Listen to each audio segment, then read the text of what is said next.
Please don't spoil the movie by adding your own soundtrack. Hello, my name is Stella Payne. Who the fuck is that? My name is Neville Longbottom. And welcome back to Please don't spoil the movie. The movie. A podcast brought to you by sisters who love each other. Upon occasion. Yeah. Why? I kind of missed your name. See, you're auditioning already. Neville Longbottom. Bottom. You say that every time I pick a name. I feel like you said that already. Probably did. Who can keep track? How many episodes have we done thus far? I feel like you used that last time or the time before that. Who's keeping track? Just you. Yes. Right up in the noggin. But my name is from Hostile Got Her Group Back. What? Hostile Got Her Group Back. It sounded like you were. That's what it sounded like you said. It did not sound like that. Thank you, though. Sounded like gibberish. Did not. Oh. What's been up with you? How are you? I started a new job. And can't talk too much. I'm already just like the concept of working, I'm not here for it. I don't want to do this. I don't want to work anymore. I've got to find a way out of this. I've got to find a solution. There must be another way. There must be another way. Oh my God. Sometimes the grass just might not be greener. I just don't like the idea of now I'm starting at a new place and I know nothing. And I have to relearn everything. And I'm overwhelmed. I was so ready to get out. But the fact that I knew the job like the back of my hand, I miss that luxury. God. And now this isn't a role that I've technically never really been in ever. And I think I'm in over my head. I'm above my wits. I'm like, oh Jesus. Give it a couple months. That's where growth happens. That's what somebody told me. I said, I'm gonna keep that in mind. Who told you? Somebody, one of my friends. But so, I texted him and I asked him if he was good at Photoshop, and he did something for me real quick. And he was like, "Oh, is this for the new job?" And I was like, "Yes." And he was like, "How's it going?" I was like, "I'm in over my head." And he was just like, "You just got to get used to it. You're gonna grow into it. It's a new position." La la la la. I was like, "I guess I just don't want to work." Fuck. Yeah, it'll get better. Trust me. For every job I started, I cried in my car the first 2 weeks. Okay, so this isn't... Okay, that makes me feel better. Because Monday, Tuesday, and Wednesday, I fucking cried. I was thankful not to cry today. Okay. But, okay, that makes me feel a little bit better. When I went to auction, I cried. I was like, this is the dumbest shit I ever decided. It was okay. You just get used to it. I mean, you get Caesar, you get used to it. This job, I probably cried for the first... I was like, where the fuck am I first week? But I'm fine. I'm still, still always looking. It's always looking, but once you figure it out, it's like, all right, this is boring now. I cannot wait for that to happen. I cannot wait for that to happen. Give it. It's going. Yeah, he's right. 6. Well, I don't know how marketing is, but me neither. Evidently, 6 months. I'm in here. I'm like, wait, I really don't know what the fuck I'm doing. Like at all. That's kind of crazy. Yeah. It's good. Growth is where growth happens. This is the box. This is your comfort box. This is where growth happens. Oh, God. Just remember you gotta look back your first, I don't know, couple weeks at Dillard. If you can look that far back and remember how hard it was. Right. I don't remember. I definitely didn't cry my first couple of days at Dillard. I eventually did cry. It was later down the line. Probably my first 6 months. Yeah. Do you have other people you work with that are also marketing, or are you marketing? It's just me, baby. They have consultants. Thank God. Do you work in an office? Yeah. I'll send you a video of the space. It's not like an office. They put me it's like a office hallway. It's like a little corner. Very non. Okay. So. Yeah. Non-profit. Yeah. Mm-hmm. Is it at a building? Yeah, this space is actually really nice. Okay. I'll send you a video of the room that I'm situated in. But I do miss having an office. Yeah. This is my first office. What? At my current job. Yeah, it's the first time having And it's by yourself? I was like, I was like, y'all passing out office around here? That's crazy. Yeah, that's what they do in the non-corporate world. They give you offices. Education, government. Yeah, you get offices over there. Yeah, they should do that. Everywhere. They should stop doing that because people leave so often. Just throw motherfuckers in a cubicle. No, I literally forever, as long as you last. I was scared coming into this because I thought like it was at least what I was gonna be in was gonna be an open space. Honestly, there's literally no reason for me to go to an office. I don't think it's really not necessary. Right. I don't irritating. For sure. But I thought I was gonna be like in an open space, but I'm glad they stuck me in a little it is a room, so I'm glad I'm like, okay, thank God. Oh. Yeah. Because I wasn't that cubicle shit, I ain't fucking with that. Hell no. A cubicle? Oh my goodness. Absolutely not. Every time I watch The Office, I'm like, how is this a thing? No, that's crazy. Because they don't even have I never had like they just look at each other. I mean, that's that crazy. is crazy. We're all facing a wall. Right. I don't have to look to the right or to the left to see anybody. I didn't exit my cubicle to go into looking at someone, I would shoot myself in the head. Hell no. Desk to desk. Ugh. No, that is crazy. That's why they was also damn close because they all shared one major office. Mm-hmm. They all share the same. Yeah. Place. Ooh, that was crazy. You probably knew everyone's facial expressions. Yeah. But yeah, give it some time. You get new friends. There ain't nobody there to be friends with. It's okay. You'll find someone. Right. Right. You'll find someone who comes in and like, who are you? Because it's like so it's a nonprofit. They do like, what's the word I'm looking for? I guess it's like kind of semi-environmental related. So they have like gardens and stuff. And there's like the groundskeepers. And they're all Latino. But I want to talk to them and be their friends. And I want them to help me learn Spanish. See, there you go.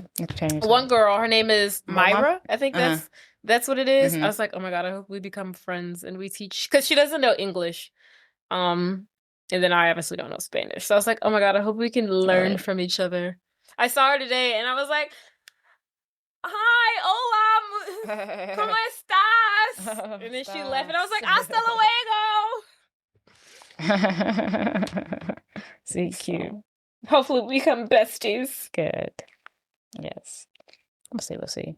But yeah, I always cried my first couple jobs. I'm like, why did I do this? Why did I leave? No, literally, I was like, why the fuck did I leave? But then I kept on thinking, I was like, you hated it over there. Remember? Yeah. That's normal. Because, bitch, it would be too soon if I never gave a campus tour ever again. Oh my God, I hated those. Yeah. What else is going on? What's going on with you? You got anything? You pregnant yet? No. Thank God. Too depressed to be pregnant. Right? No. I got to follow up about freezing my eggs. I gotta get back on the track with that. Oh, yeah.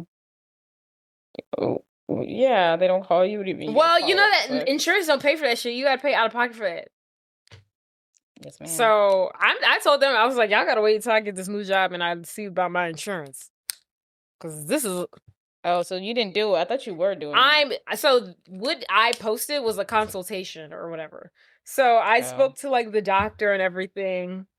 And she told me the process, didn't understand any of it. And I was like, look, ma'am, I did not take anatomy in high school, so I really don't get it.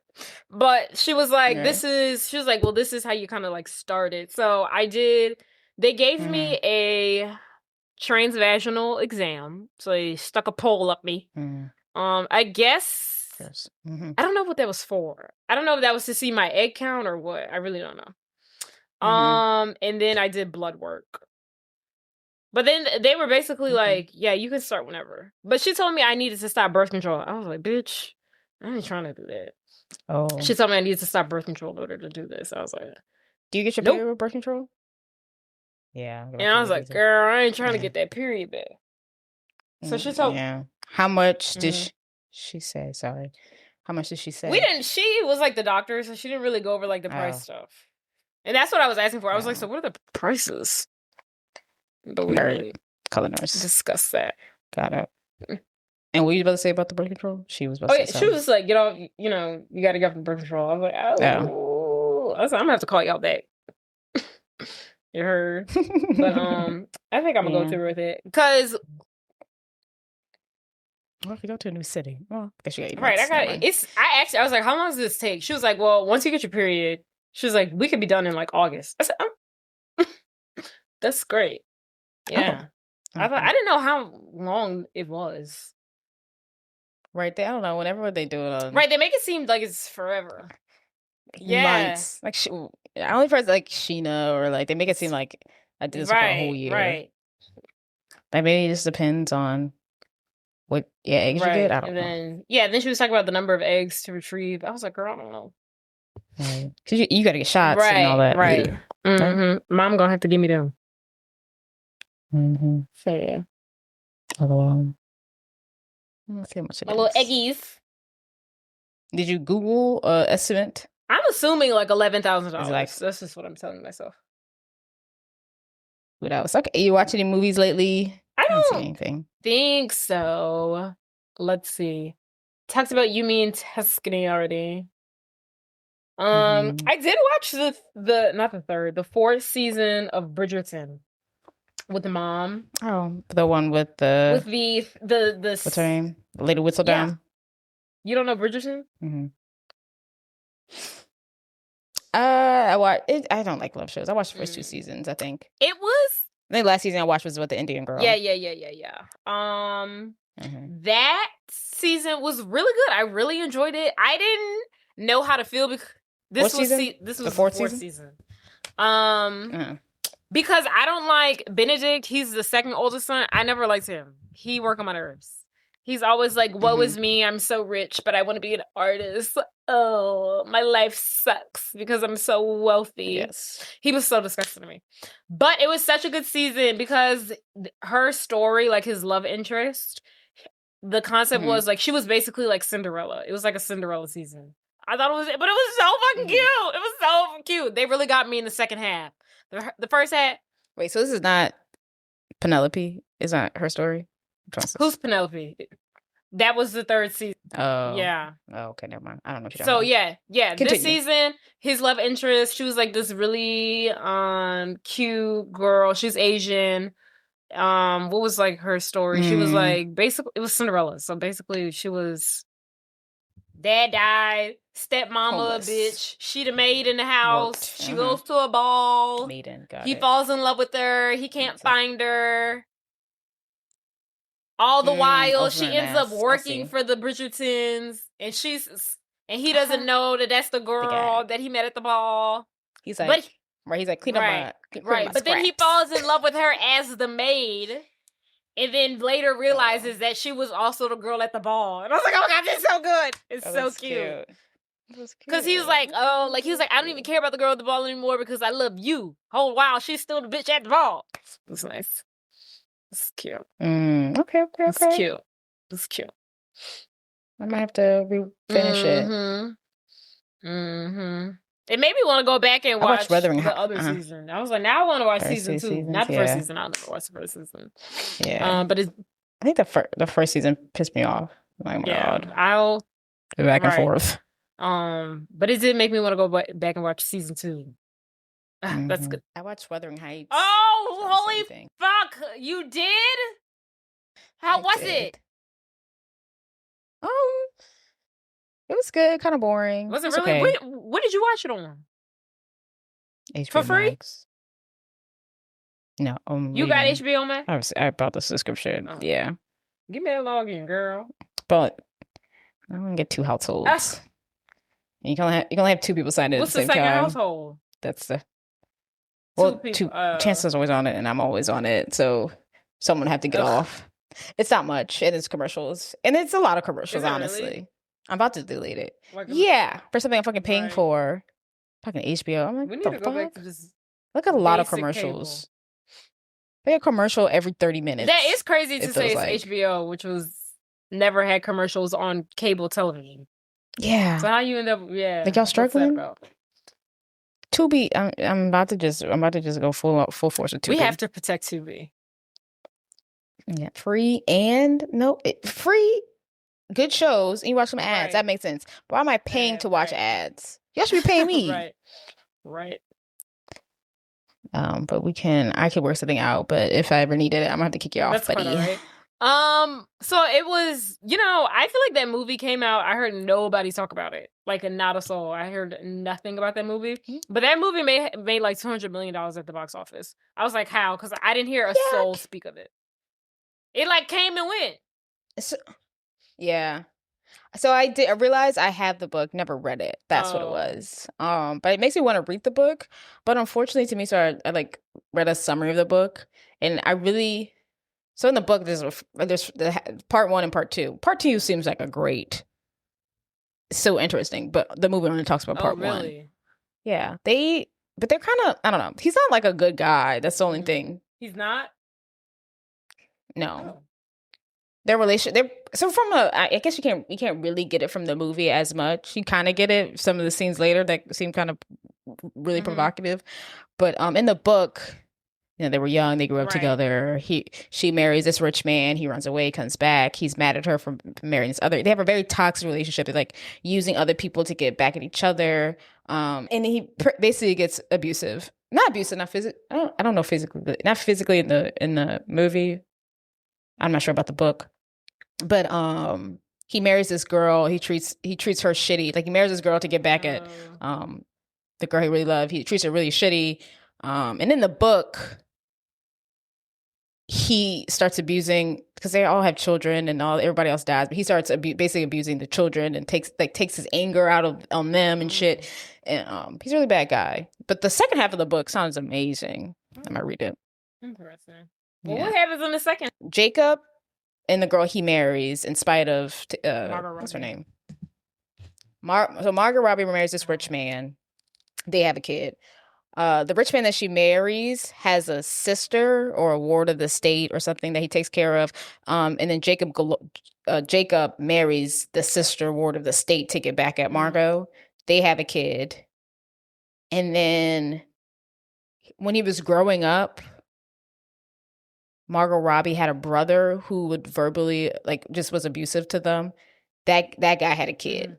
They all die, except Jacob. Jacob's the only one living, so he kind of takes care of all of them. Because he takes on his wife's estate, and the wife's brother was rich, so he's got that. He's got his own daughter. He's got his son, Margot Robbie's daughter, since that's his nephew by marriage. Yeah, well, whatever. It's his first. That's his daughter's cousin. I don't know what. I don't know. They're related, and then he's taking care of these 3 kids. One of them is his own. One of them is Margot Robbie's daughter. Margot Robbie's daughter. Yeah, So Margot Robbie and the rich guy had a baby that she married. Jacob marries Margot Robbie's husband's sister. And then Margot Robbie had a brother who's very abusive to Margot Robbie and Jacob when they were younger. He gets married and he has a daughter. But all these people die except for Jacob. Oh, Margot Robbie dies? Yeah, she dies in this one. Sorry, she does in this one. That's what I wasn't understanding. But also, I was like, why the fuck is he ever... Okay. You've ruined it. But but there's also different from the book and the movie. In the book, she has a miscarriage and she died. No, sorry. In the movie, she has a miscarriage and she dies. In the book, she actually has the baby and then she dies. So Margot Robbie. So Jacob ends up taking care of all these. So he's addicted to his own son. I think it's a son. He's addicted to Margot Robbie's daughter because he's still mad at her for marrying that other guy. And then he's addicted to his Margot Robbie's brother's son, because his dad was addicted to him or whatever. So like they kind of so Margot Robbie and Jacob, they grew up in an abusive relationship. They really changed it a lot in the movie, but based on the book, it was a brother that was really abusive. In the movie, the dad's really abusive, whatever. So when he gets all the kids, he's just got a lot of anger, and he grew up being abusive, and hurt people. So he does that in the book. But anywho, in the end of the book, apparently Margot Robbie's daughter and who's not related here? Margot Robbie's daughter and Jacob's son, they get together. And they start fresh and they have a positive relationship and they grow to restart the whole family and rebuild the family legacy type thing. But are they related? I don't think so. I don't know. The first half of the book is Margot Robbie and Jacob's relationship and how they were in love and then they very toxic because it's a dark gothic. So they have a very dark love or whatever, if you call it that. And then he's the only one that fucking lives, and then he just continues the abuse that he grew up with. Because he was like the dad like adopted him basically. Oh. He's not and he like lived on the estate with them. It was like so he's like Margot Robbie's adopted brother. Yeah, Gross. basically. It's fucking weird. Yeah, no, it was fucking weird. Because at one point, so in the movie, they completely get rid of the brother. And they say that Margot Robbie names Jacob what did she name him? Something. But she names him after her dead brother. And I was like, that's fucking weird. Aren't you supposed to be dating like Heathcliff? Yes. She names him Heathcliff, and she says she names him Heathcliff after her dead brother. I was like, that's fucking weird. Even though in the book the brother's alive. But anyhow. I just thought it was weird that they did that. I was like, and also in the book, they don't have sex. I think they just share a kiss. In the movie, they have lots of sex. They have affairs. Of course they do. So it's like a retelling, but it's different, the same. I think people seem to like it, but I really would like to read the book. I'm add it to my list. And I tried to back to the show that I was on that's on Hulu. You remember the girl Rachel, the one who had vaginismus? From when? What show? The show that I was on, bitch. Oh. Fuck. I thought I missed a word that you said. Yes. She is an author. She like writes. She has a book out. I want you, cool. I know as myself, as one who does not read, especially if it's nonfiction, you know, if I'm gonna read a book, it has to be a memoir. But it's fiction. It's like a nonfiction book. I really want you to read it so I can know how good it is. That's cool. So I want you to read it because I don't want to read it. Well, plug it. What's it called? Smoke and Shadows. I think the King of Smoke and Shadows. Let me make sure. But it seems like Wait, so it is. You like nonfiction. You don't like fiction. By what's her name? Yeah. I don't like. Yeah, I might have said that word. King of Smoke and Shadows by Rachel Stone. Okay. Yeah, and then they got the nerve to be thick as fuck. I was like, I ain't never gonna read that book.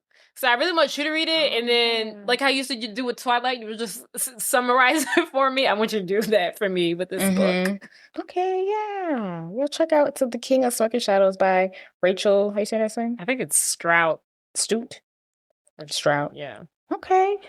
Oh yeah, this seems like yeah, it's real like up your alley. Yeah. You know, mythical, Twilight, vampire. That's so awesome that she wrote a book. Congratulations. Yeah, I don't know how the fuck she be doing it. It's very cool. 508 pages. That bitch thick as fuck.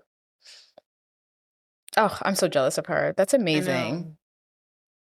And she just like yeah, I'm gonna try to check it out. I don't think she has like a background in writing. She just started writing one. I was like, how the fuck are you able to do that? I still can't wrap my head around it. Oh my god. Just do it. And some people but she be writing the shit quick. I was like, how do you just do it? It's amazing. Yeah, check it out. Yeah, read it. Maybe I can get you a signed copy. Yeah, that'd be great. Yeah, give me a signed copy. One more thing. I started to try to watch The Materialist today while I was at work. What was that?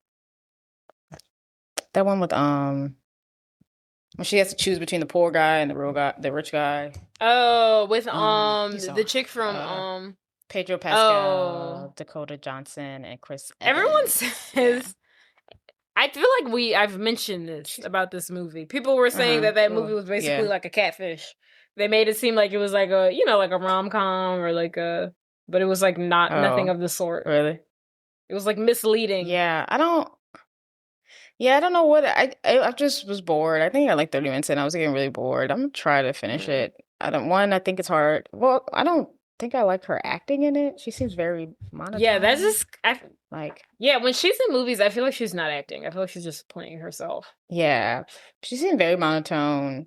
I know Pedro Pascal's gay. That is not confirmed.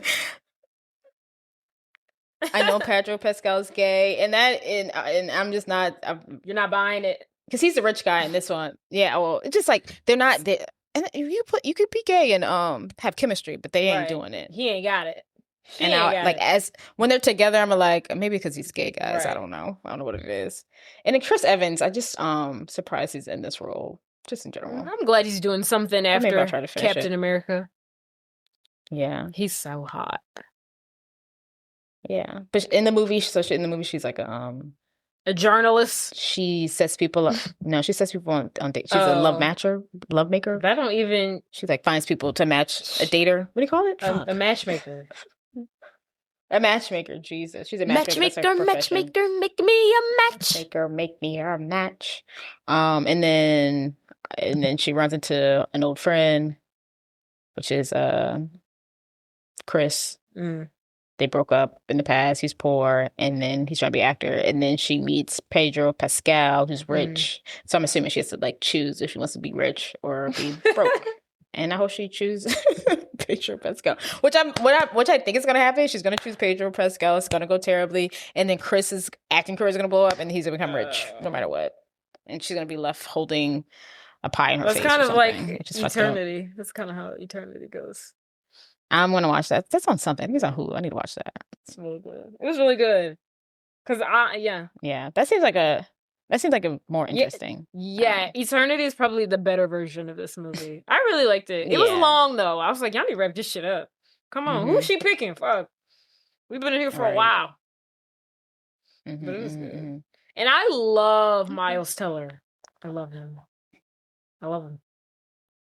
The one from the Spectacular Now. Oh, I love him. Okay. He doesn't do. He's not on my radar. Oh my god, I love him. I think he's so fucking cute. I think how men feel about Sydney Sweeney is how I feel about Miles Teller. You know what I'm saying? He's your favorite white supremacist? No. What? No. Try again. Try that one again. I feel like people love, like, white men, like, love Sydney Sweeney because she looks like a bitch, like an everyday bitch. Like, she looks like someone who would have went to LSU. Like, she looks like your girl next door. Like, she looks like someone who's approachable in everyday life. Like, you could bag her. She's like the bitch you meet at Tigerland or at the bar. Like, she just looks like, she's like a hot, like, girl who looks regular. It's like you're dragging but also dragging her. That's how I feel about Miles Teller. Like, I feel like he just looks like a hometown boy from, like, Texas who, like, goes to, you know, Alabama or something. Like, he just looks every day, but in, like, a hot way. Yeah. Like he just looks like, you know, he looks like somebody who I would have been sitting next to in class at LSU. Right. Okay, I see. So you're not attracted to him because he's a white supremacist. No, that hasn't been confirmed about him. It's been confirmed about Sydney Sweeney, of course, but not him. Yeah. Jury's still out on him. Okay. Gotcha. Okay. He's from Pennsylvania. That's a swing state, so. All right, Jane, want to tell us about the movie we're talking about today? Speaking of white supremacists. Okay. Think the KKK. Think Nazi. Think the KKK and Nazi men as fathers. What does that make them evil? Girl. Think of these men as evil fathers who go on Jerry Springer with their sons who hate them because they're evil, because they're part of the KKK and they're Nazis. Think the year 1969. Think London. Think the year 1999. Think time travel. Think British. Think sexy. Think hot. Think mojo. Okay? Think Heather Graham. Think evil lair. Think diabolical plan to take over the world. Think a smaller version of yourself. A mini-me, one might say. And that brings us to, drumroll please,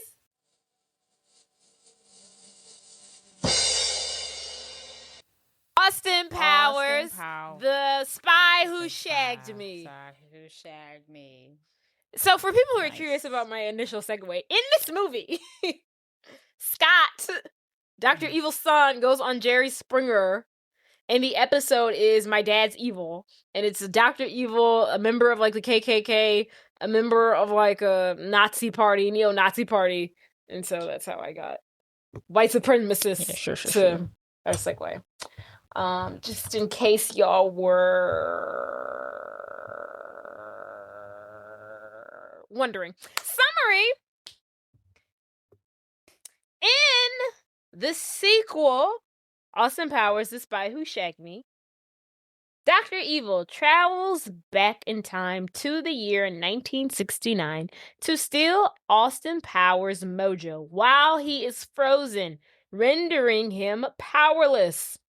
Austin travels back to the year 1969 to recover his mojo and stop Dr. Evil, Moon-based lair, and to fight his new clone, Mini-Me, while working with Agent Felicity Shagwell. The film... Shag now or shag later? The film is the second installment in the Austin Powers film franchise, written by Mike Myers and Michael McCullers and directed by Ray Roach. The film's title is a play on the title of the James Bond film, The Spy Who Loved Me, that was released in 1977. Due to the word shag being problematic, the title was changed in other countries, including Singapore. They used The Spy Who Shoot Me, while in Malaysia, they used The Spy Who ... me. Very interesting. I really wasn't able to find much information on this, surprisingly. Rob Lowe makes an appearance in the movie, obviously. Rob Lowe actually got his role of young number 2, doing a spot-on impression of actor Robert Wagner. I don't know who that is, but he's 96 years old today and he's still living. I guess an old Hollywood actor of some sort. Rob Lowe actually appeared in the first Austin Powers film, but was cut. He played a friend of one of Dr. Evil's henchmen, who gets decapitated by an ill-tempered, mutated sea bass. So he doesn't play the one who gets decapitated. He plays the friend of the man who gets decapitated. So that wasn't clear. But his scene was that he was forced to deliver the news at his bachelor party that he died. The guy who got decapitated. That was Rob Lowe's part. That was cut. I almost feel like that was made up, but I went with it. Mike Myers played, as we all know, 3 characters in the film: Austin Powers, Dr. Evil, and Fat Bastard. But it took up to 7 hours to apply the makeup for Fat Bastard, which I didn't think was that long. I was like, I feel like it probably took more than that. One workday? Right. Almost. Exactly. It's crazy. It's a long time. Precisely. That's all I was able to find. Budget. 50 million. No, not quite. 30. $33 million. Box office. 200 million. No. 150. No. 100? No. Think about how much. Do you remember how much the first one made? No. Think I'm holding that information up in here? No. I remember. No. I recall. How much did the first one make? The first one made somewhere between like 59, like 60 million or something like that. So this one probably made 40? No. More? 70? No. 80? No. It had to make a lot. They made a third one, 100 million. Okay. What? No, it's not 100 million. 128. I give up. Oh my God. The movie made $312 million. Yeah, I surely wasn't gonna guess that. Yes. The most commercially successful film in the Austin Powers series. It grows through. Why that one? It's the best one. Because of Mini Right. Me. Yeah. Its opening weekend total was more than the entire gross of its predecessor. And it also set records for the highest June opening and the highest opening for a comedy at the time. It was also nominated at the 72nd Academy Awards for Best Makeup. So yeah. Okay. So yeah, what this movie did, it made more in a weekend than the first Austin Powers did its entire run. Work. Because of Mini Me. Because that was just a great addition. Right. It's crazy how he was never part of it. Every time I think about it, I'm like, it's so crazy that he's not in the first one. Because it's so crazy. When you think of Austin Powers, I feel like you don't even think of Austin Powers first. You think of Mini Me. And the fact that he's not in the first one is just crazy. There's a dynamic duo. I was like, what? Crazy. It's crazy. Think. So yeah. Oh, cast. Duh. Duh. How could I forget? Mike Myers as Austin Powers, Dr. Evil and Fat Bastard. Heather Graham as Felicity Shagwell. Michael York as Bosley Exposition. Robert Wagner as number 2. Oh. Wait, that's what I was wondering. Okay. Oh, that's so funny. Yeah.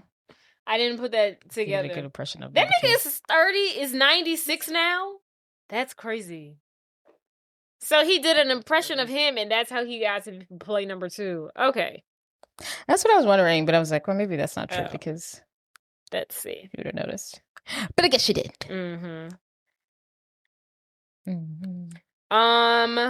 What else was I saying? Rob Lowe as young number 2. Seth Green as Scott Evil. Mindy Sterling as Frau Verbissenen. Vernon Troyer as Mini Me. Elizabeth Hurley as Vanessa Kingston. Gia Cardrise as Robin Spitswallows. Kristen Johnson as Ivana Humpalot. I feel like that's it. Yeah, that's good. No, he passed away, Mini Me. Yeah. You didn't know? I said RIP. Oh. You didn't mention it. Oh, he died a while ago. It's been some time. Still sad, Jade. What? It is. RIP. To the OG Mini Me. So the movie begins with Austin Powers on his honeymoon with his new wife, Vanessa Kingston. She's from the previous movie. They fell in love. She was uptight. I thought it was very interesting that she came back to do this one scene in the movie. I was like, did she sign on for this? I loved it, yeah. Because I'd have been like, no, I need to be the love interest for the whole movie. You can't cut me out and replace me and expect me to come back and reprise my role just so y'all can kill me off. This is the only movie that I allow such a thing because it's so unserious. And it's based off of James Bond. Each movie, James Bond had a new girl. Right. But anyway, Vanessa Kingston's from the last movie. They fell in love. She was very tight. He worked his way into her heart. And they got married. But unbeknownst to Austin, Vanessa's a fembot. He thinks they're having a beautiful breakfast in bed. He turns on the TV. He uses a remote. He kind of points in her direction, and she starts going in reverse. She starts glitching, acting like a robot, glitching. And he goes, "Vanessa, are you a fembot?" And then her face drops, and he's like, "Yeah, obviously." And then he receives a message from Dr. Evil, who's like, "Happy honeymoon." And then she takes out her fembot boobs, and then she shoots up the room. And she blows. And then she self-destructs. And Vanessa all along was a fembot designed and implemented by Dr. Evil, which did not make any sense. Because Vanessa, in the first movie, Vanessa's mother was Austin Powers' partner. So I'm like, she can't be a fembot because... No, Jade. That's what makes this movie amazing. It doesn't have to make sense. I understand, but I wanted to... I wanted it to make a little sense. So you don't understand. Didn't make... You don't understand. I was like, come on. She was the place that was all. It's all fake. It's all a ruse. So It's all a ruse. Austin is upset for all of 15 seconds. He's like, the woman I loved, Vanessa, a Fimbot. But then he realizes he's single again. So he's back on the market. He mourned his robotic wife for 10 seconds, and he's back to living his good life. We get a little montage of him walking through the hotel that him and Vanessa was spending their honeymoon at. He's naked. He's winking at women. The birds are chirping. The sun is shining. The bitches are dancing. Men are waving the British flag around because Austin Powers is back on the scene. He's single once again. Baby. Yeah, baby. Meanwhile, at a NATO facility, one of the workers observes that Dr. Evil has returned home. And how does he learn this information? Because while he's on this job, he likes to watch Jerry Springer. So he turns on the Jerry Springer show. This episode is My Father is Evil and Wants to Take Over the World. Then we see Scott. Was Scott in the previous movie? Mm-hmm. Yeah. So we see Dr. Evil's because he meets Scott for the first time. Oh, okay. Then we meet Dr. Evil's estranged son, Scott. Scott is there to talk about his relationship with his father and how it's not really there, and his dad doesn't love him as much as he wants to. And right now he's actually in space, so there's nothing he can really do about that. And then Jerry Springer says, well, actually, just Scott, we have a surprise for you. Please welcome out Dr. Evil. Dr. Evil walks out. To his surprise, Scott thought he was in space from the last movie. And Dr. Evil basically he tells Scott that he's not happy with him, his lack of evilness, his lack of ambition and wanting to be evil. He just doesn't have that evil spark. And Scott's just like, well, no, I don't. Scott's a pretty chill dude. You know, Scott's a kid of the 90s. He has blue hair. He's wearing like punk clothes. He's anti-war, I'm sure. Right. He's like, you know. He reads books, right, you know what I'm saying? Chill, man. He's chill. But the show doesn't get too far when Dr. Evil gets in a fight with one of the other cast members who's like a KKK member or a neo-Nazi, and he starts fighting Jerry Springer himself, and then the episode ends. But that's how NATO finds out that Jerry Springer. That's how NATO finds out that Dr. Evil is back in town, honey. So meanwhile, Austin, he's on the town. He's in his little car. He's driving, and he gets a call from Basil. He lets Basil know, like, oh, by the way, my wife Vanessa was a fembot, and Basil's like, yeah, we kind of knew the whole time. Now, how he knew the whole time, that'll make no sense either. He said everybody knew. Yeah, we kind of thought it was obvious. Whatever. Well, Dr. Evil, it's just crazy. Dr. Evil was like, it's not obvious to me. But Basil basically has Austin. You said Dr. Evil. I did. Was basically like, yeah. No, I didn't say that. You did. She did. I said Basil. You said Dr. Evil didn't know that. Oh, maybe. That. Okay. Well, Basil has an assignment for Austin. He calls him in to tell him, hey, we got a photo shoot for you that we want you to do. One of the models is an associate of Dr. Evil. Cool. Dun, dun, dun. Austin goes to the photo shoot. One of the models is, you know who one of the models is? She identifies herself as Rebecca. Is she a real model? Yes. So one of the models happens to be 2000s, 90s model Rebecca, I think Roman is her name. Mm-hmm. She is, who does she play? In X-Men, she plays Mystique, like the original X-Men. Oh, not Jennifer Lawrence, you know. Right. But that's her. Oh, interesting. So she is one of the models, and then the other model is Ivana Humperlat.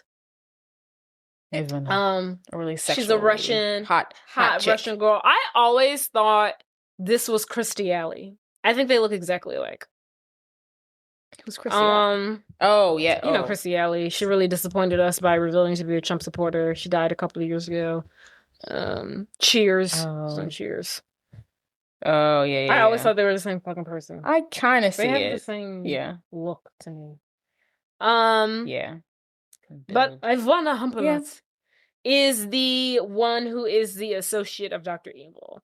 So Austin's there. He's taking their photos. You know, he's like, "Girl for me, baby. Smile. You're an animal." And him and Ivana are really hitting it off. And they go off and they tuck away for the night with each other. Meanwhile, Dr. Evil's back at home and on Earth. We see him at his new lair that's in Seattle. It's on the Space Needle. And number two is there, and he's letting Dr. Evil know that they have a new investment in Starbucks. Starbucks, he says, is an affordable coffee shop, which is hilarious. Yeah, I'm sure it was at one point. You're Quality coffee for affordable prices. Right. He says. Yeah, that's what he says. I read that Starbucks didn't they didn't pay sign up on this. No, they didn't pay because they'll pay to have their stuff in the movie. They didn't pay for whatever reason. I don't know why. Oh, interesting. So they're like, you can do it, but we're not paying for this shit. Right, exactly. But number two suggests that they spend more time and money and then their energy on Starbucks instead of world domination, because Starbucks could be more profitable. They could get their investment Starbucks is the way to go. Tenfold. Let's stop worrying about taking over the world. Let's invest in Starbucks. Number two should really just start his own business. Yeah, number two should go independent, do his own thing. Yeah, do his own thing. You don't have to be a slacky. Let it go. And after he tells number two no, Dr. Eve was presented with a little experiment done by the group because they were afraid that Dr. Evil wasn't going to come back, and just in case he wasn't going to come back, they wanted to make a little clone of him, so that he can live forever in a way. Mm-hmm. And they present a clone of Dr. Evil, who is a miniature version of him. Can I say that? A miniature version of him. And his name is Mini-Me. And Dr. Evil is delighted. Mm-hmm. He loves this shit. He's immediately drawn to him. He's in love with him. He's like, oh yeah. Oh my goodness, you're so adorable. I'm obsessed with you. And Mini-Me. And honestly, it's hard to think about Dr. Evil without I can't believe he was not in the first one. I remember, I don't know when. He was not the first one. It was many moons ago, probably when I was like a teenager. Mm-hmm. And I was either watching the first one or I was watching the second one. I might have been watching the first one. I was like, is Mini-Me not in the fucking first one? Or I was watching the second one. It was like, crazy. You mean to tell me Mini-Me don't come in this movie until the second time? That's crazy. Right. Yeah. That's why. And they changed the game up with that one. People love that shit. Did. This is fun. That was genius. This is good. Genius. It was genius. It was perfect. And they're wearing the same suit.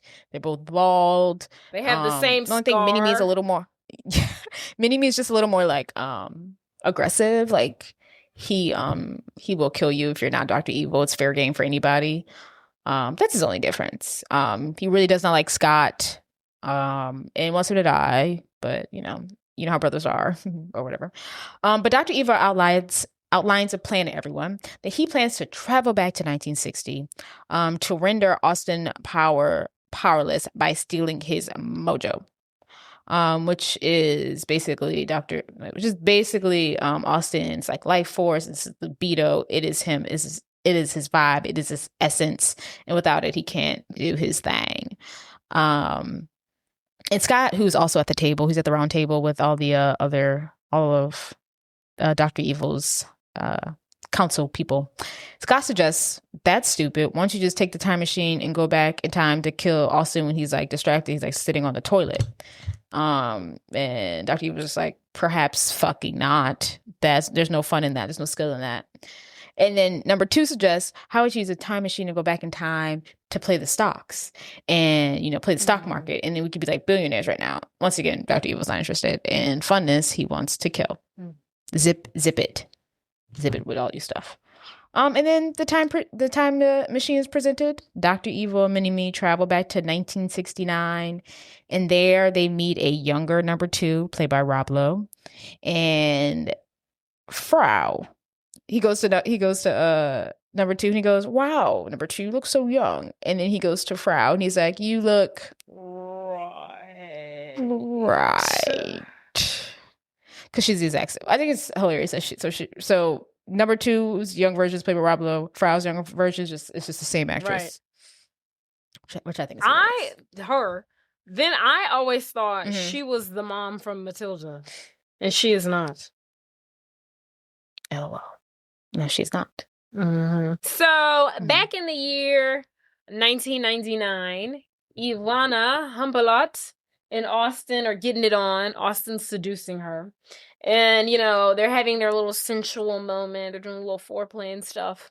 Meanwhile, Dr. Evil has enlisted the help of a henchman to extract Austin Powers' mojo from his frozen body in the year 1969. And that henchman is no other than Fat Bastard, who is a fat bastard hailing from the fine country of Scotland, weighing 1 metric ton. Oh, wow. How he got to be an assassin, a skilled henchman, I don't know, being a ton. But he is the one who is extracting Austin Powers' mojo. While he's doing this, Austin is getting it on with Ivana Humpalot. And mid-sexual intercourse, he feels his mojo leave his body. And he's like, "Oh no." And Ivana's like, "What is it?" And he's like, "My mojo! It's gone. It's gone. Traumatizing. It's been taken." The nerve of him. My favorite part, when we first meet Fat Bastard, is that whenever he's giving like a little speech, he's like talking back to his whatever, because he's on the cover, but he starts drooling. Yeah. It grosses me out. Ugh, it was so gross. Yeah. So I think Fat Bastard, the combination of Fat Bastard and Mini-Me is what made this movie amazing. Because Fat Bastard's the next one, too. Yeah, he's the next one. I honestly, like, Fat Bastard is literally just, like, an aggressive Shrek. Like, I feel like he just... Yes. He just pulls a little bit of Fat Bastard, and that's how you whipped up Shrek. Shrek is also Scottish. Like, when he's talking, I'm like, it sounds just like Shrek. He's like, he wanted to make an R-rated Shrek a little bit, but couldn't at the time. Well, Shrek came out. So here we are. After.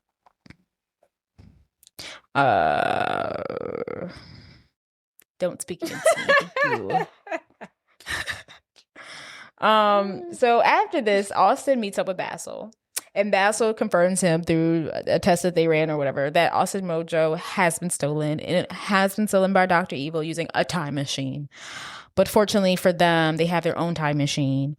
And then they plan to send Austin back to 1969 using a Volkswagen time machine that they have. So he can go back, get his mojo, and defeat Dr. Evil. Austin has a very important question. If I'm going back in time in 1969 and my frozen body's back then, how are both of us coexisting in the same time? And then he starts to go cross-eyed, and Basil and Austin look at us, and they at the screen, they said, "Don't you guys worry about time travel, paradox, and all that stuff." And then as a viewer, I decide not to care about how time travel works. And that's what also makes the movie fun. Right. It wasn't even the time travel that did it for me. It was the fact that they tried to make it out to be that Vanessa was a fembot. That pissed me off more than the time travel. Oh, girl. The time travel really wasn't that complicated. I was like, that makes sense if you really... Yeah, it's just not that complicated. Time travel is very hard. It doesn't make any sense. The world should explode. But yes, Austin hops in his time machine car. He takes off and he is transported into a club in the 60s. He hops out his car and everyone's like, "Oh my God, Austin Powers, the spy." Oh my God. They're so excited to see him. It's an amazing time for him. He's technically frozen. Mind you, right. Because in the first one, he comes out, because we don't see him in the 60s in the first one, Well, this was his era. In the first... A little bit, and then he freezes himself, I think. I mean, not like a lot. Okay, right. So we do see, yeah. So he's back in his element. The 60s were his time. The current period, now his time. He's kind of gross to everyone. The 60s is his time. He hops out. Everyone loves him. He's immediately dancing. He's having a great time. And he immediately grabs the attention of a young lady named Robin Swallows. Robin's wearing a black and white 60s get up. And they are doing their damn thing. But they also get the eye. Those two together, they get they catch the eye of Felicity Shagwell, who's watching from above. She makes her way to the dance floor. She shakes a little bit of thing. She dances her way up to Austin. She dances her way up to Austin.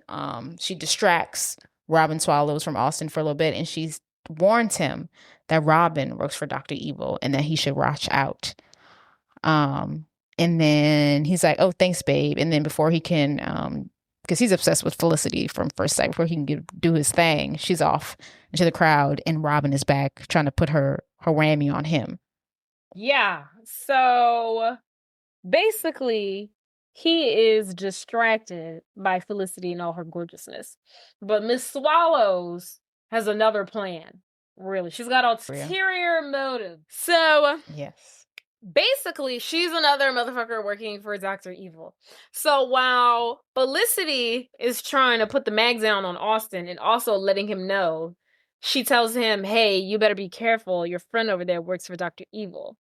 And Austin asks her, "Well, who do you work for, baby?" She ain't worried about all that. Meanwhile, Miss Swallows is trying to get Austin killed. She goes up to Austin and she is like, "Hey, why don't you stand right here?" And as he's looking at Miss Swallows, who's trying to get him to stand in this exact position in the middle of the dance floor, he sees in the reflection of her eyes that there is an assassin behind him with a knife. So he instantly grabs Miss Swallows by the shoulder, turns her and positions her in front of him, and she gets stabbed in the back with the knife. And then the assassin comes out with a machine gun. And she's like, "Prepare to die, Powers." And the guy with the machine gun shoots at Austin, but just in the nick of time, Austin gets Miss Swallows back up off the ground and uses her body as a human shield, and she is hit in the back with the machine gun. And then he throws her fucking body to the floor, and she's like, "You can't win, Powers." And then she's like, "Grab the bazooka." So then the assassin comes out with the bazooka, points it at Austin. Austin grabs Miss Swallows again, uses her as a shield, and they both go flying out the window. So then they're flying out the window. They're screaming for dear life.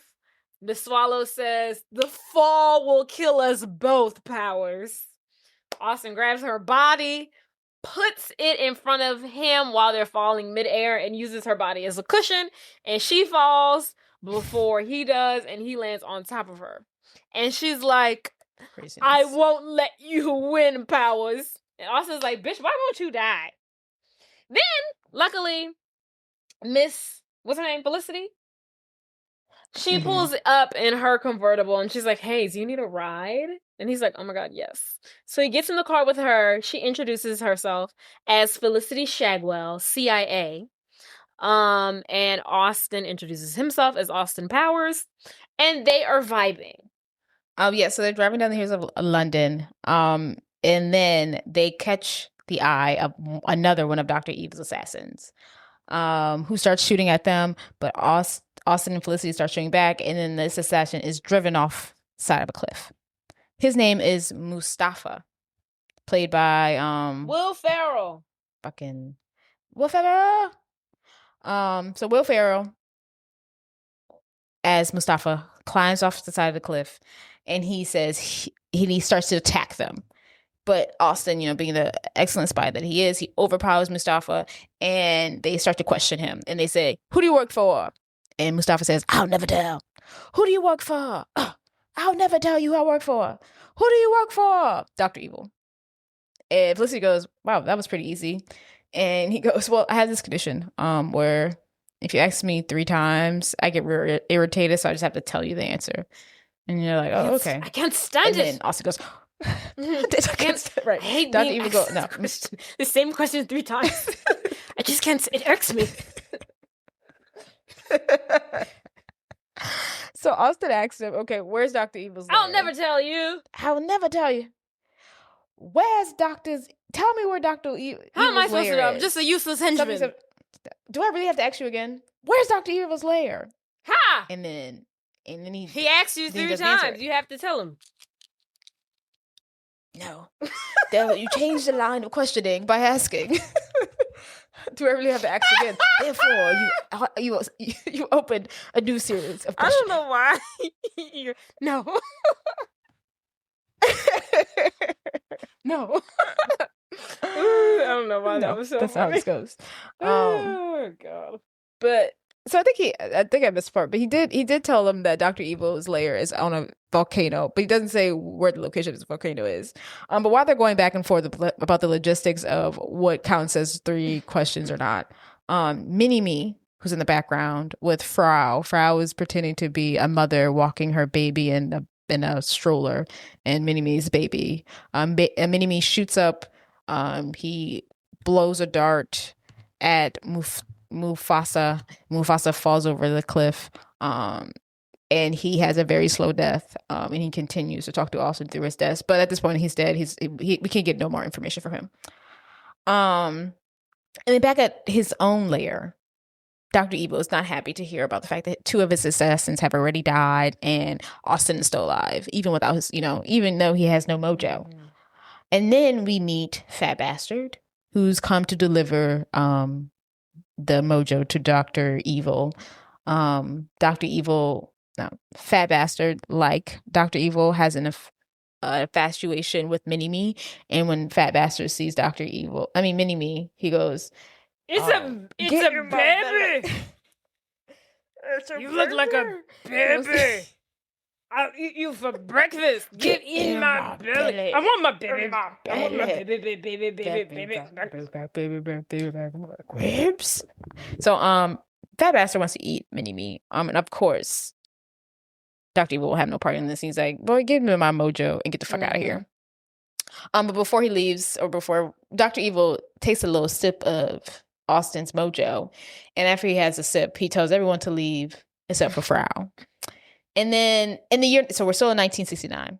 And then so now that Dr. Evil has a taste of Austin's mojo, he's a little horny.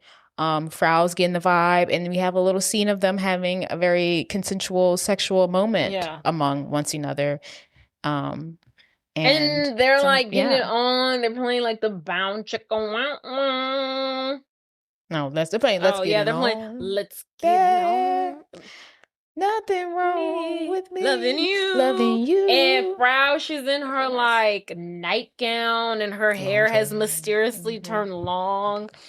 And Dr. Evil is unrobing, and she's like, Dr. Evil, I don't want this to affect our work. And he's like, don't worry, baby. It won't. And they get it on. Yeah.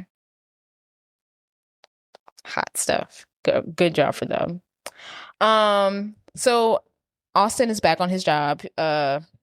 They go to the cryosphere where his body was being held. He goes with Felicity, and they see his frozen body there, and they learn that Fat Bastard stole his mojo and whatnot. Not really sure where we had the scene. It was really quick. But after this, Felicity and Austin, they go on to the town. There's a montage of them trying on outfits and messing with the crossing guard, the British guy who holds the guns outside the palace. They mess with him, and they kiss him and flirt with him, and they change their outfits, and then they go sit down to listen to some music, and then listen to Burt Bacharach and Elvis Costello play for them, and they dance. And these two are really hitting off. Meanwhile, so they have their sexual tension. Now cut to Dr. Evil and Frau. I guess it's the next day at work. They're staring by the, grabbing coffee, and things are a little awkward. They're trying to make small talk. But then Frau lets him know that she's late. And he's like, no, you actually came in right on time this morning. I actually really appreciate it. You're actually pretty early. No, I'm late. She hasn't got her period. She's pregnant. Oh my God, what the fuck? And then in the third one, we find out that the baby is Scott. So, but Yeah. Well, she says she's late, and then right after that, Scott comes from 19 wherever year they were to 1969. oh, I didn't put that So together. it pops up right Oh, after did he there. really? Oh, I Yeah. didn't. She's like, I'm like, He like, that's when he shows up, and he shows up, and he's like, Dr. Evil or Dad. I thought about it. I really want us to be close. I want us to hang out more. And Dr. Evil was like, no, it's just kind of late. It's not too late. You're not evil. I tried it for a week. And you've been replaced by Mini-Me. And Mini-Me is that guy, and I don't really need you anymore. Which is pretty fucked up thing to say to your son. But yeah, that's where they stand. They have a to think about this, because in the next movie they have a real, change in arc. That also doesn't last. So this is really pivotal. Also doesn't last, but this is pivotal. I hate that they never get it together. I really want Scott to have a relationship with his dad. With his father, yeah. I don't like that they make him evil in the third one. Yeah, then he goes bald. Yeah, he's all creepy. Makes me sad. He's so cute this movie, I thought. I was like, oh my god, he looks so cute. I thought you were gonna say he's in Can't Hardly Wait. Oh no, I was talking about when he was in Buffy the Vampire Slayer. He's in Buffy the Vampire Slayer? Yeah. He plays Widow's boyfriend in the earlier seasons.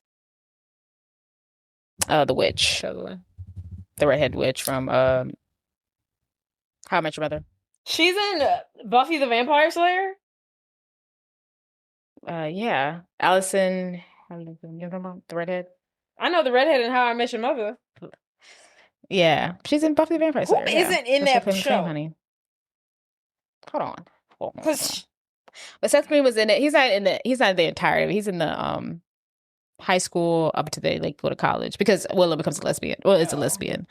Interesting. But she dated Oz for a little bit, and Oz was a werewolf. Good stuff. Alrighty. And he went away to get his werewolf powers together, and while he was gone, she was like, you know what? I'm gonna wait. So he plays a werewolf? Yeah, he's a werewolf. Oh wow. Yeah. He's so short. It's just funny because he's so fucking short. He's so short. You can really see in a Buffy the Vampire Slayer. I'm just like, they were really trying to hide his height. That's hilarious. Werewolves are tall. What the fuck? He was just a short werewolf. But they're supposed to be tall and big. No, he was no, he just got bitten. Funny. Wasn't in his blood, he just got bitten or something like that, I think. Fam. Yeah. Okay. So. Yeah. If I stand corrected. But back at the crib, Austin is doing some homework. He realized that Fat Bastard stole his mojo by draining a hole into his penis area. But Felicity's over, and she's wearing this beautiful dress, and she's getting comfortable.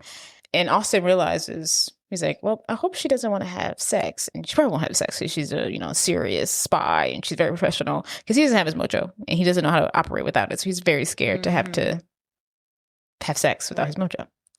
But Austin walks out, and he sees Felicity laying on his bed, and she looks ready, good to go. She really likes him. He was like, she wouldn't want to have sex. She's a professional agent.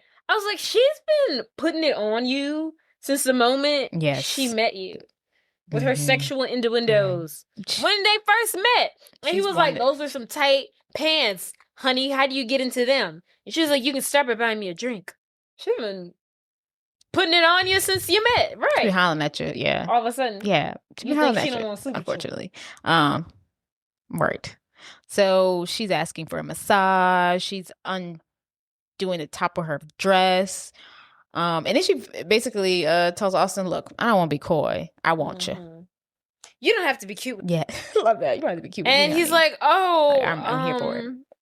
You know what, Felicity, I just can't. And he's like, she's like, is it something I did? Is it something I said? Yeah. And he's like, no, it's just me. And he walks off. He leaves her alone, confused, wondering what she could have done wrong. Meanwhile, while she's there, sitting in his house, confused, in comes a ring from Basil. Basil. And he sees Vanessa, and he's like, oh, where's Austin? She's like, he left. I must have said something that offended him. And he's like, oh, Anyway, well, he's like, I don't think you should be trying this out with him anyway. It'll never work, he says. And she says, my interest in this case is purely professional, which is a lie. But then he goes on to tell her, well, great. I know where Fat Bastard is, and I need you to take this tracking device, insert it in him some kind of way, so we can track him. So then we can find Dr. Evil's lair. And I need you to do this, Vanessa, by any means necessary. And she's like, okay, Basil, I can do that. Basil? Basil?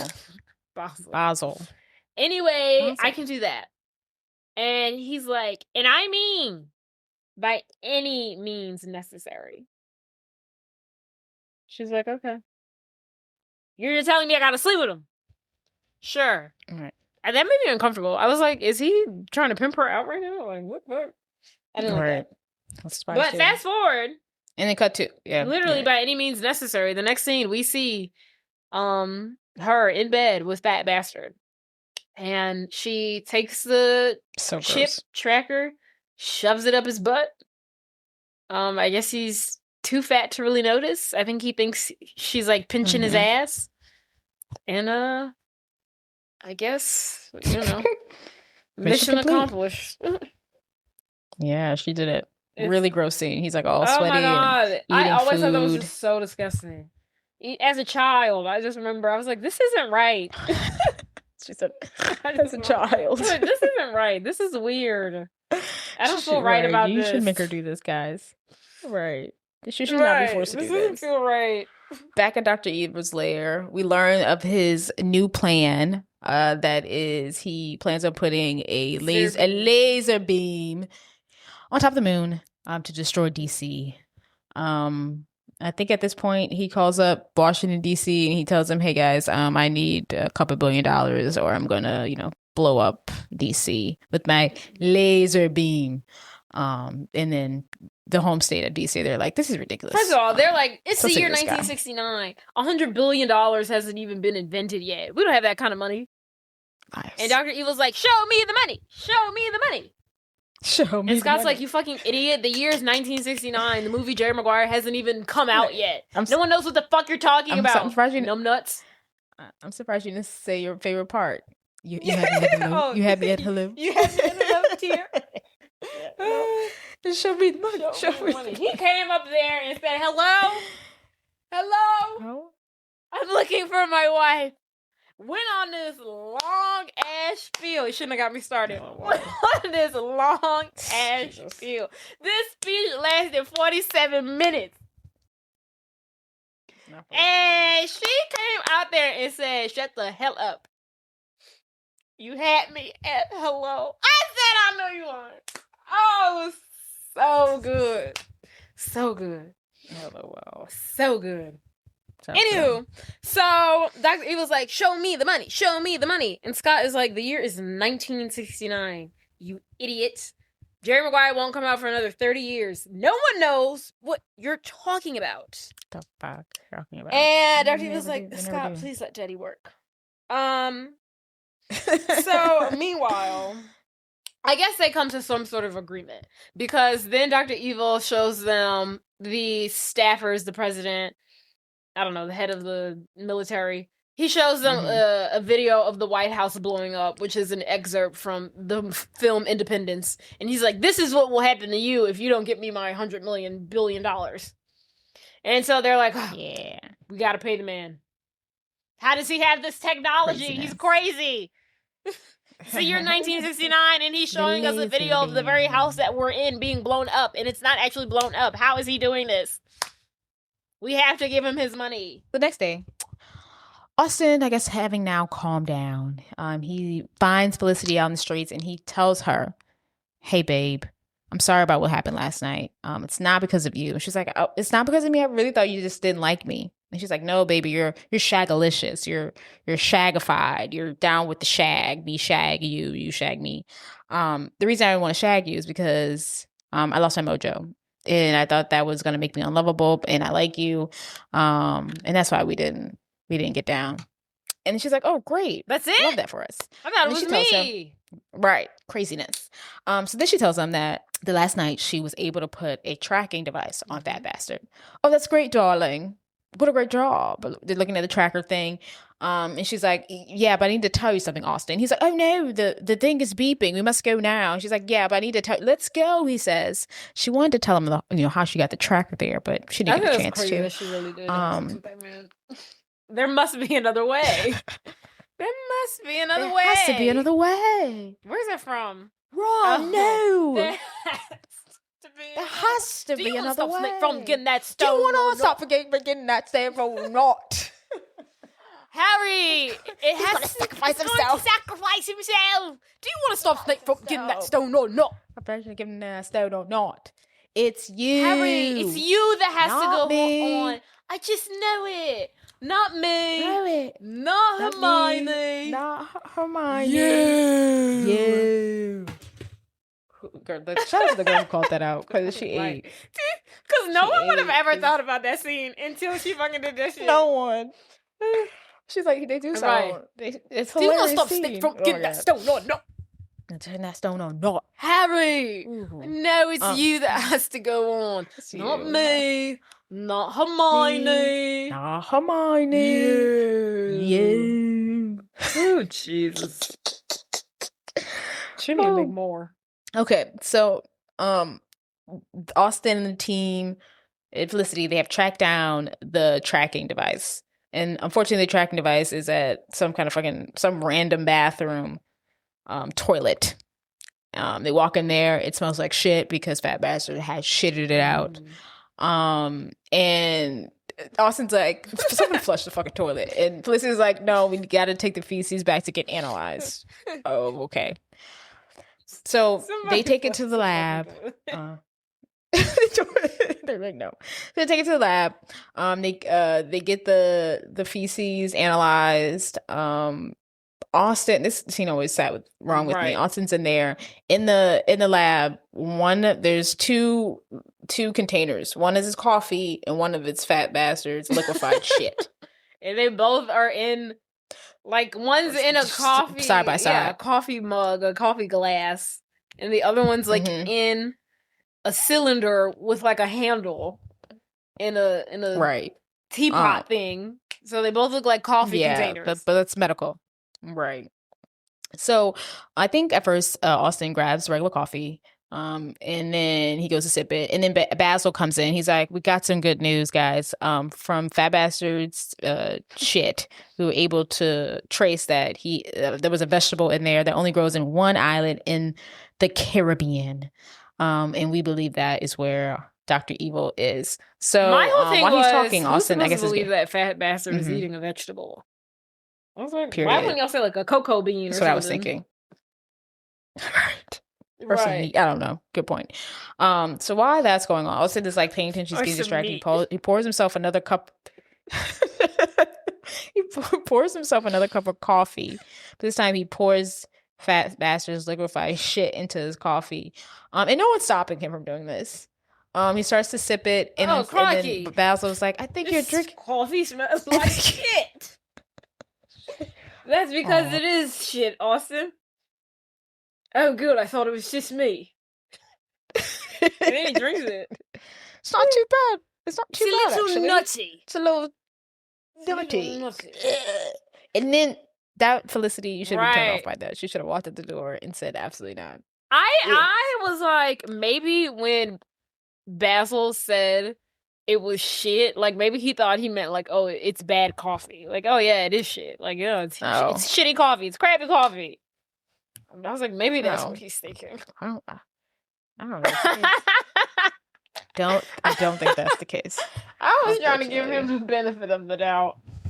And good for you. That's the case at all. That means it's gross. Cut to Austin and Felicity have arrived on the island where Dr. Evil's secret lair is. It's a volcanic island. It's uncharted. When they arrive, they see a sign that says private property of Dr. Evil, so they know they're at the right location. They take off their scuba suits. They're wearing the same white bathing suit under it. Austin is killing Felicity. He wore it better. And then they go on the island, they unpack their stuff, and then they start to develop their plan. Meanwhile, inside, Dr. Evil and Mini-Me perform their second best performance, I think, of their career together. I think in the third one they have a better performance, but they dance or perform to Just the Two of Us, building castles in the sky, just the two of us. Very cute. Not as cute as It's a Hard Knock Life, but right. In it, Dr. Evil has like his own rap.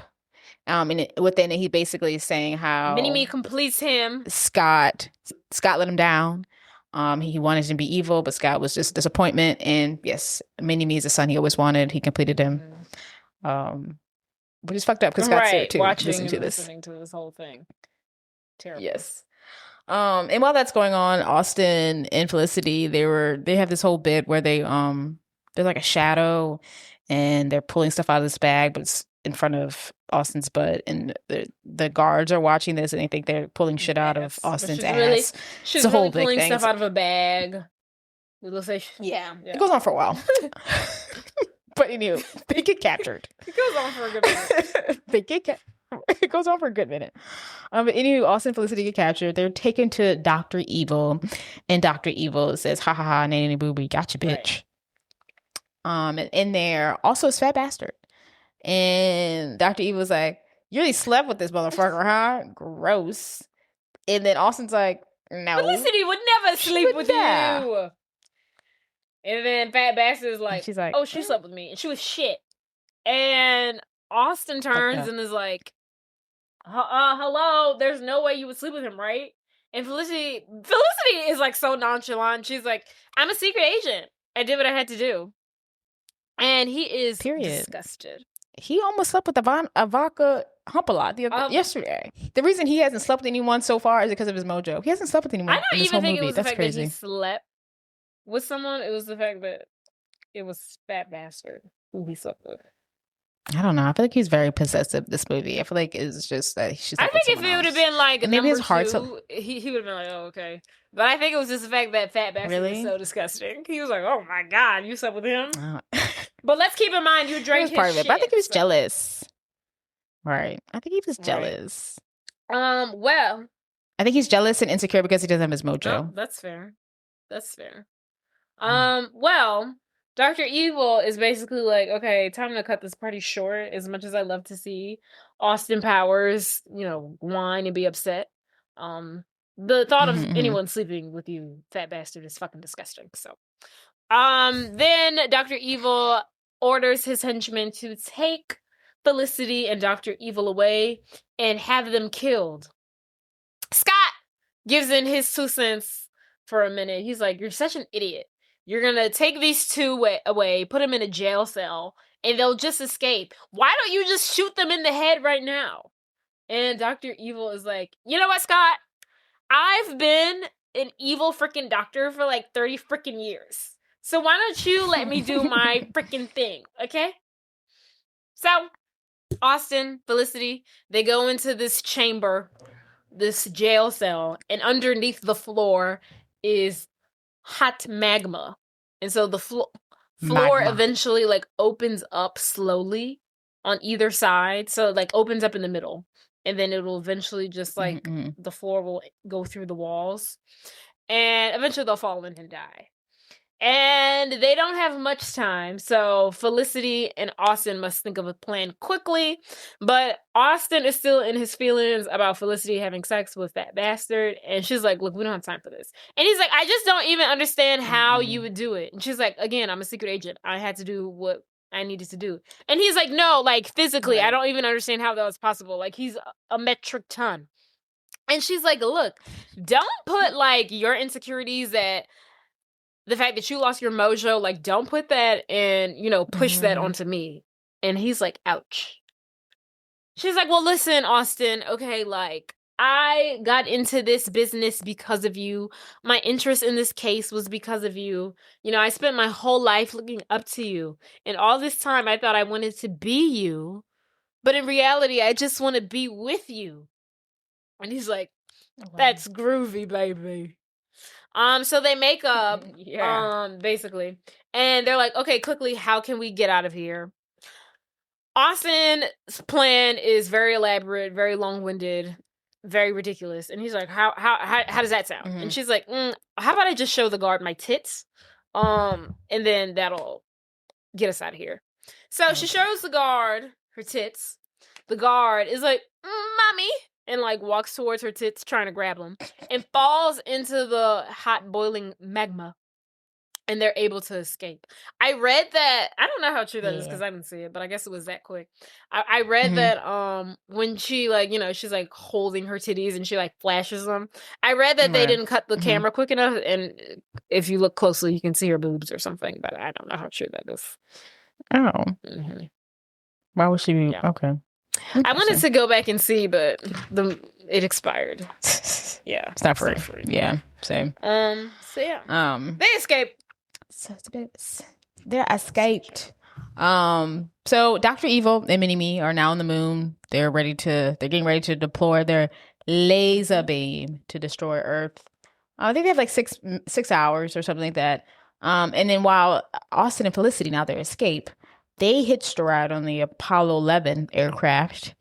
And they shoot up to the moon, space, and land on the moon.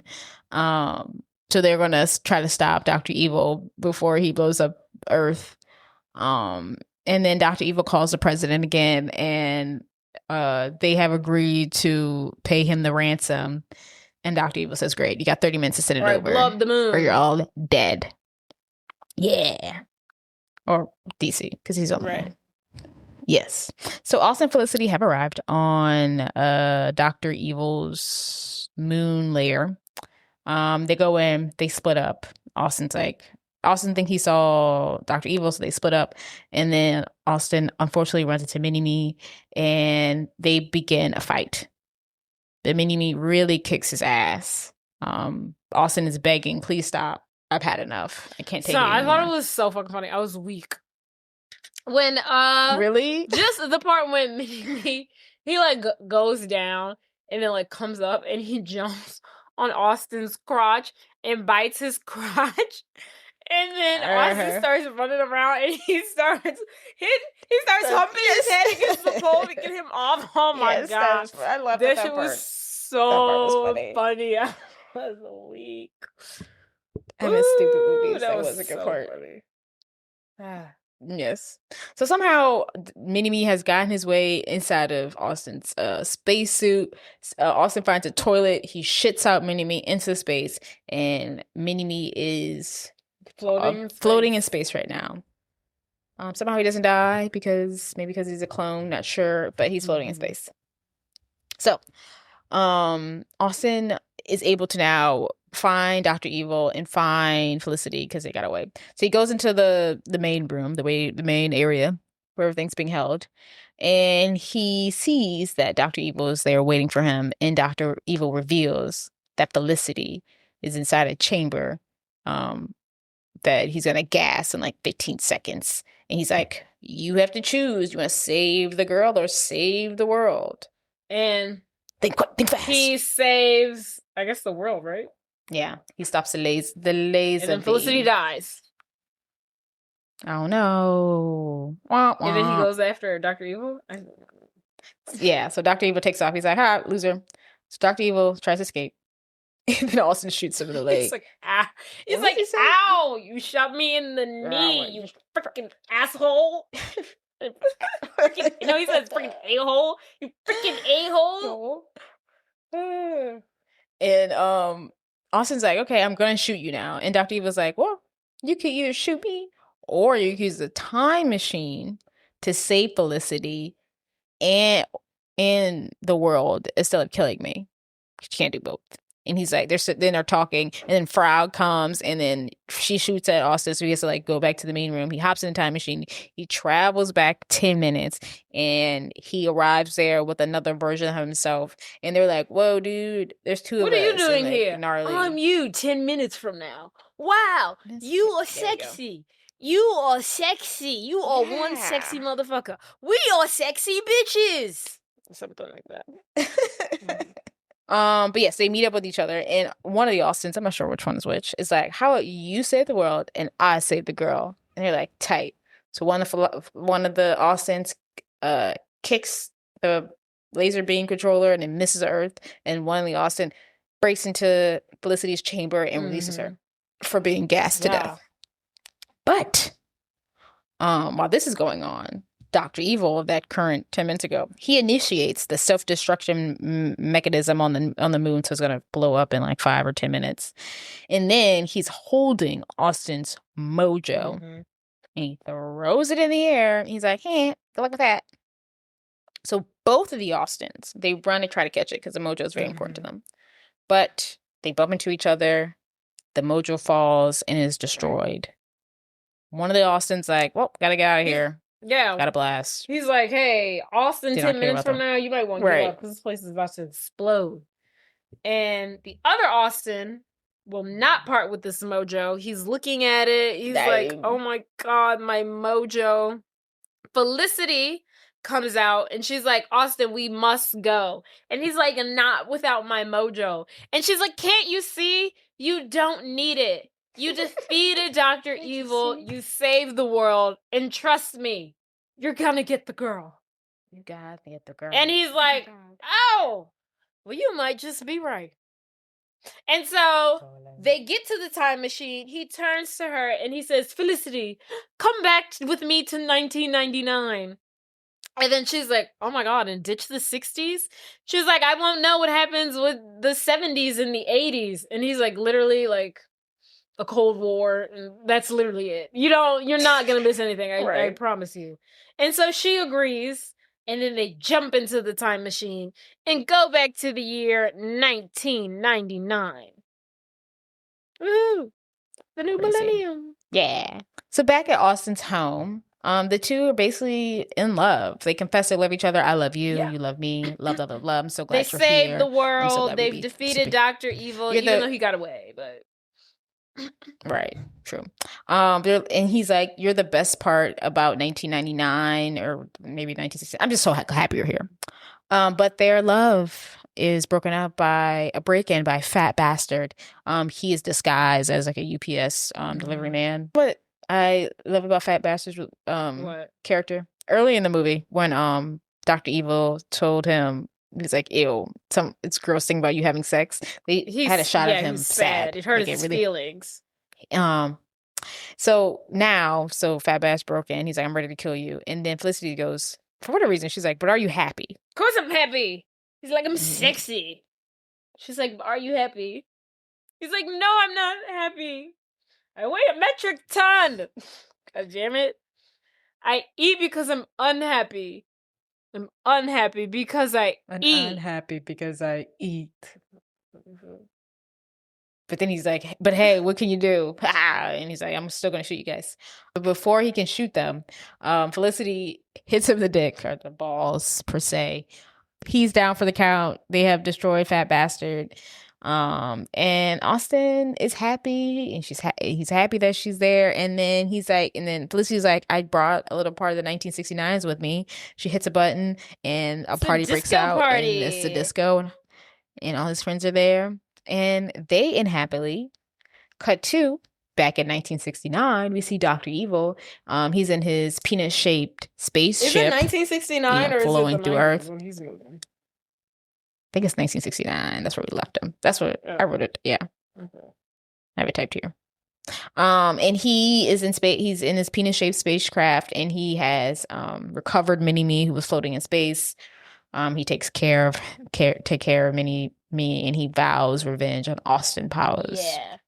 And then in another final credit of the movie, we see Frau and Scott, and they're once again on Jerry Springer. And Frau reveals to Scott that she is his mother. Does she? I kept on missing that part. It would kept on putting on fucking Spaceballs. Was it doing that for you? Did it put on Spaceballs? I don't know. I did see it on the queue though. I don't know if it played it. I was like, stop fucking playing it. Yeah. Yeah. But yes. And all is well and ends well. And then there's a number 3 with Beyonce. They come back It's again. gold, it's gold, it's gold, it's gold, it's solid gold, It's baby. solid gold, baby. Yes, it is. It's so solid. Yes, it is. What does Goldmember say? Something. What is it? Oh, damn it. He's Dutch. That Dutch Balls, bastard. I love Maybe gold. Yes, tooty like a Maybe that's tiger. it. Yeah. Gold. A schmucker on a humbug. I love gold. Mole mole. No, that's No. mole mole. He didn't say that. I lost my genitalia in an unfortunate smelting accident. Daddy. Daddy wasn't there. Daddy wasn't Take me to the fair. That's so crazy. Oh my god. That one had to make more money Right? too. It wasn't. It didn't. The second one made the most. So it did good. It wasn't far off in the numbers. Yeah, that's a good one. You got Beyonce, you got Daddy Right. Wasn't There, you got Goldmember, you got that Daddy. Daddy wasn't there. Daddy wasn't there. Damn, was number 1 not the best one? Huh? I guess not. I said, was number 1 not Number the one was best not the one? best I guess not. I think Gold. Oof, the number 2 and I guess not. Number 2 and number 3 are Goldmember's my favorite. competing for the number 1 spot. Yeah. I like know. Beyonce. It might be number 3. It's part. Number 3 might be the best one. Because you got everybody. Yeah. Right. And I'm surprised they haven't remade it. Not remade it, but a 4th. You know, had a 4th. I would accept a 4th Austin Powers. Daddy. I would accept the one. Yeah, absolutely. I wish. But you know, it's a sad place in America, so we don't Right. get fun and then we get sad. Right. All right, guys, I forgot to say this earlier, but don't forget to rate, subscribe, tell your friends, download, follow us on Please Don't Spoil the Movie. We're everywhere you find podcasts. If you found us here today, then that's probably where you can listen to us. But thanks for stopping by. Yeah. Got any final words for the listeners, GD? It's been real. It's been fun. It's been real fun. See you guys later. Bye, guys. Bye. Adios.